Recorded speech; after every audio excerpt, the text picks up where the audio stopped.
one area where I think thinking less dogmatically could open things up.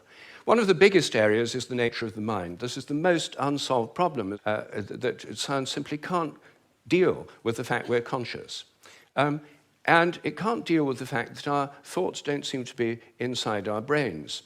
Our experiences don't all seem to be inside our brain. Your image of me now doesn't seem to be inside your brain, yet the official view is there's a little Rupert somewhere inside your head, and everything else in this room is inside your head. Your experience is inside your brain.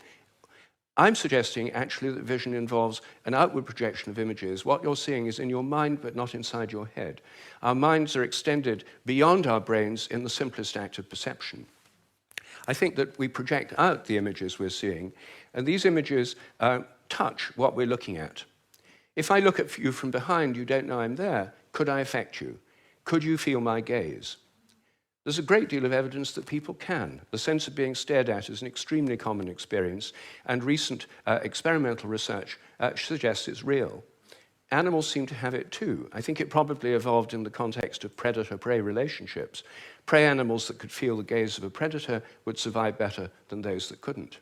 This would lead to a whole new way of thinking about ecological relationships between predators and prey, also about the extent of our minds.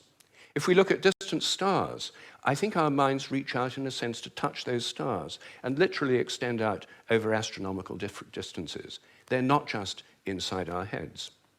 Now, it may seem astonishing that this is a topic of debate in the 21st century. We know so little about our own minds that where our images are is a hot topic of debate within consciousness studies right now. I don't have time to deal with any more of these dogmas, but every single one of them is questionable. If one questions it, new forms of research, new possibilities open up. And I think as we question these dogmas that have held back science so long, science will undergo a reflowering, a renaissance. I'm a total believer in the importance of science. I've spent my whole life as a research scientist, my whole career. But I think by moving beyond these dogmas, it can be regenerated. Once again, it can become interesting and, I hope, life-affirming.